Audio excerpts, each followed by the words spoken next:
gente volta a falar sobre, claro, a denúncia que foi recebida na íntegra por todos os ministros que compõem o colegiado lá em Brasília. O relator, ministro Alexandre de Moraes, foi o primeiro a expressar o voto, que levou mais de 2 horas para ser lido. Ele apresentou imagens das mídias anexadas à denúncia e que, segundo a Procuradoria-Geral da República, comprovam o que o delator, tenente-coronel Mauro Cid, falou no processo. Nesse momento de cognição presentes os elementos necessários do artigo 41 do Código de Processo Penal e a justa causa para a instauração da ação penal, eu voto no sentido do recebimento da denúncia oferecida pela Procuradoria-Geral da República em face de Alexandre Rodrigues Ramagem, Almir Garnier Santos, Anderson Gustavo Torres, Augusto Heleno Ribeiro Pereira, Jair Messias Bolsonaro, Mauro César Barbosa Cid, Paulo Sérgio Nogueira de Oliveira, Walter Souza Braga Neto, nos termos da denúncia da Procuradoria-Geral. Ainda que saliento só, presidente, que considerando que o réu Alexandre Rodrigues Ramagem exerce hoje o cargo de deputado federal e parte dos crimes a ele imputado ocorreram após a sua diplomação, então, nos termos do artigo 53, parágrafo 3º da Constituição Federal, uma vez recebida a denúncia, deve ser oficiada à Câmara dos Deputados em relação somente a esses crimes ocorridos após a diplomação. Em seguida, o ministro Flávio Dino acompanhou o relator e também aceitou a denúncia na íntegra e destacou que a participação de cada um será definida ao longo do processo. Então, é possível que alguém tenha desistido. E nós vamos debater se isso configurou ou não o delineamento, a tipificação de uma ou outra conduta, ou de nenhuma, mas no curso da instrução. Esse é o juízo de autoria, próprio da instrução processual. E, evidentemente, como mencionei, a classificação jurídica ao final, inclusive quanto à dosimetria, a partir não das vontades individuais de cada um dos julgadores. Porque, repito, isto não comparece em um tribunal com a tradição e com a autoridade moral e jurídica que o Supremo Tribunal Federal tem. Em seguida, o ministro Luiz Fux declarou seu voto pelo recebimento da denúncia e afirmou que, nesse momento, não se trata de analisar o mérito e sim se há indícios ou não de uma tentativa de golpe. Eu vou fazer uma revisão dessa dosimetria, porque se a dosimetria ela é inaugurada pelo legislador, a fixação da pena é do magistrado. E o magistrado o faz à luz da sua sensibilidade, do seu sentimento em relação a cada caso concreto. E o ministro Alexandre, com o seu trabalho, ele explicitou a conduta de cada uma das pessoas. E eu confesso que, em determinadas ocasiões, eu me deparo com uma pena exacerbada. E foi por essa razão, ministro Alexandre, dando uma satisfação a Vossa Excelência, que eu pedi vista do caso, desse caso, que eu quero analisar o contexto em que essa senhora se encontrava. Eu quero analisar. Eu sei que Vossa Excelência tem a sua opinião, já exteriorizou. Nós julgamos sob violenta emoção após a verificação da tragédia do 8 de janeiro. Eu fui ao meu ex-gabinete, que a ministra Rosa era minha vice-presidente, e vi mesa queimada, papéis queimados. Mas eu acho que os juízes, na sua vida, têm sempre de refletir dos erros e dos acertos, até porque, como o ministro Dino, de uma certa forma, mais lúdica, destacou, os erros autenticam a nossa humanidade. Debaixo da toga bate o coração de um homem. A ministra Carmen Lúcia questionou os argumentos das defesas de que os atos de 8 de janeiro não foram combinados. Ela lembrou dos ataques ao prédio do Supremo Tribunal Federal e diz que a ação foi coordenada. Fazer uma pontuação aqui, que a sonora que você acabou de ouvir do Fux, né, foi dele falando sobre a revisão da dosimetria da pena, né, da Débora do Batom, a mulher que foi condenada a 14 anos de prisão por escrever com batom na Estátua da Justiça durante os atos de 8 de janeiro. Por isso que você viu ali, né, o ministro dizendo que a justiça deve ter sensibilidade, que por isso é preciso entender melhor o contexto em que os fatos ocorreram. Era isso que ele estava falando ali a respeito disso, né? E não sobre a denúncia de Bolsonaro. Agora sim a gente confere o que falou Carmen Lúcia, lembrando que o assunto é a denúncia contra Jair Bolsonaro, que agora é réu no Supremo Tribunal Federal. A gravidade deste fato e a contínua tomada de atos, tomada de providências, medidas ilícitas, criminosas foram adotadas e deflagraram a tal festa da Selma. Este é um fato. Quem praticou, como participou, como cometeu, nenhuma daquelas pessoas que estavam ali, não estavam ali porque sozinha dentro de casa resolveram passear na calçada do Forte Apache. Não foi isso. E eu acho que ninguém minimamente inteligente pensa isso. O certo é que este quadro foi investigado, apurado até aqui com indícios. Esses indícios levam à denúncia que, portanto, com todas as escusas pelo entendimento que eu entendo perfeitamente diversa dos nobres advogados e que eu reitero, com todo o talento, expressaram aqui e nos seus documentos a defesa dos seus clientes, que haverá de se verificar mesmo, se participaram, quem participou, como participou, e a fase não é essa, porque essa é uma fase de recebimento de denúncia, nada mais.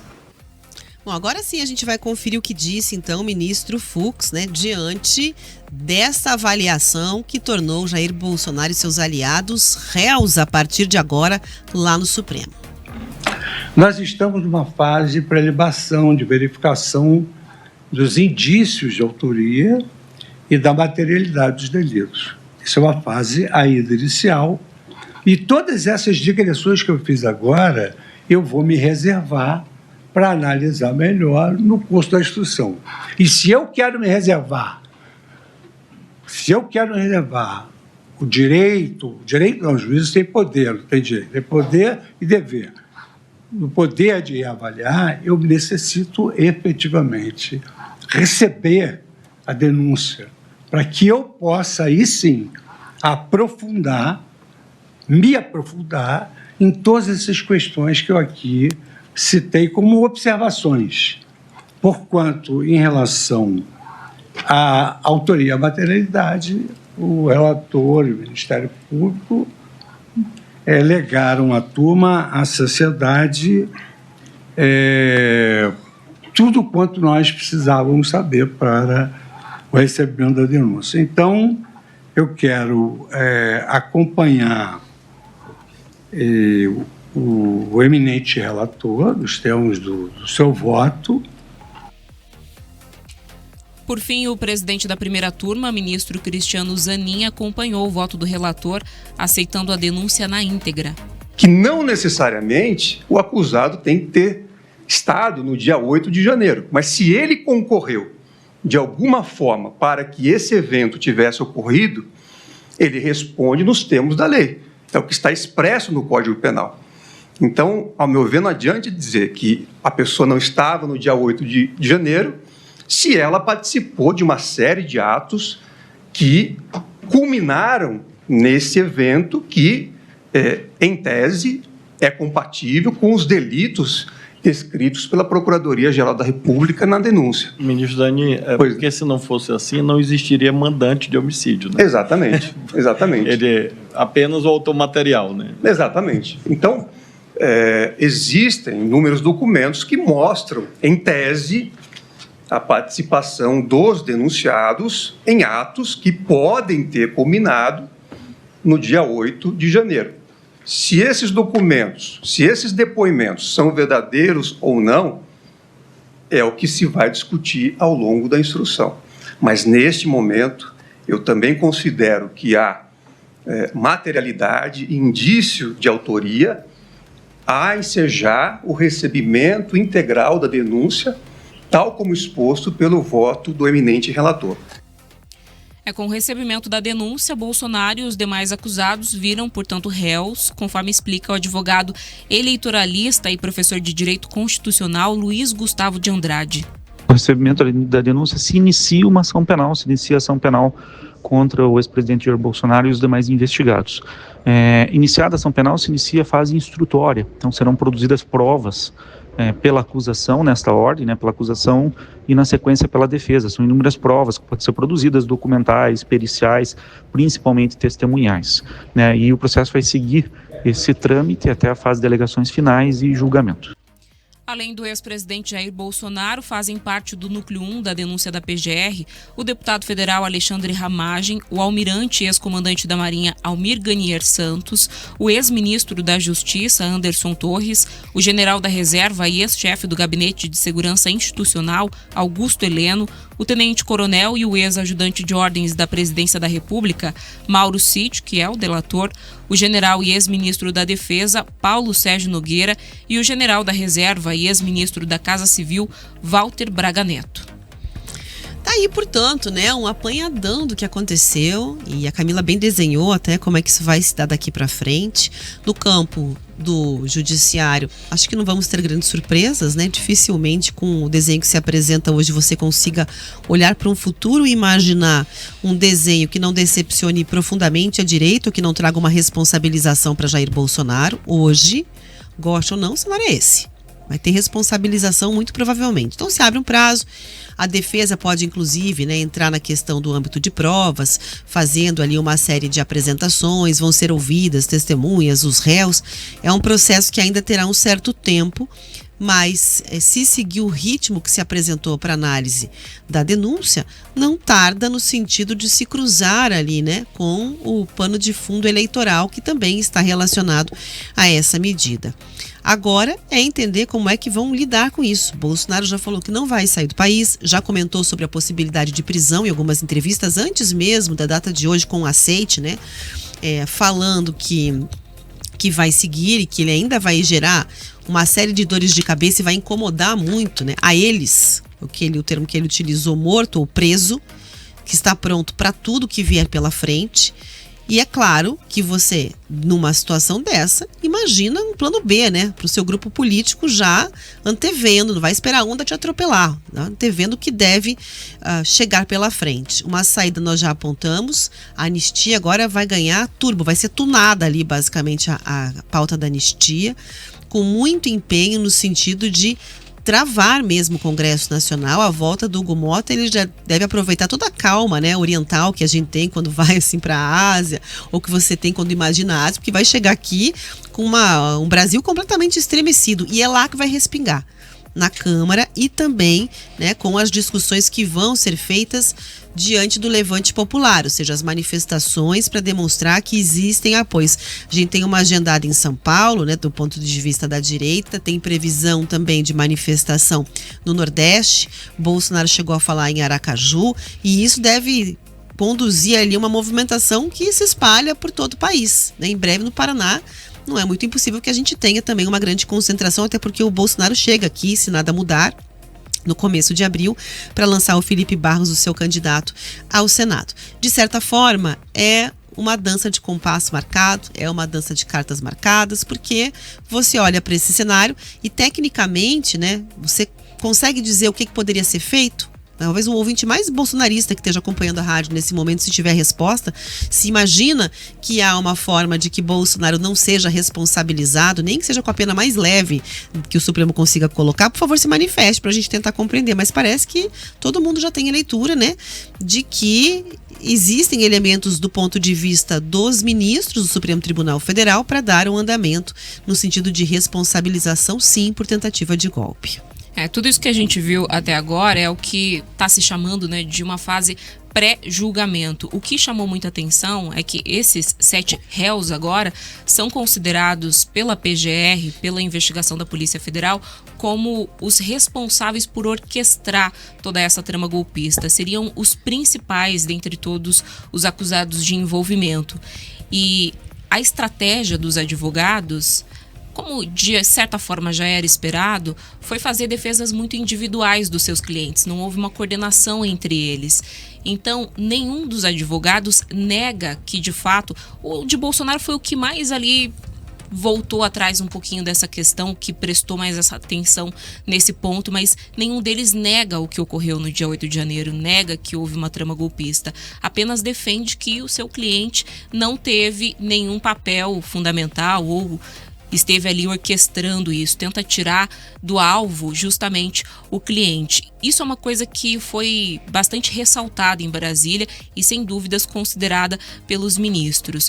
Uma outra questão é que, dentre as estratégias que foram utilizadas, inclusive antes desses 2 dias aí desse pré-julgamento, era a questão de você descredibilizar toda essa delação que foi feita por Mauro Cid.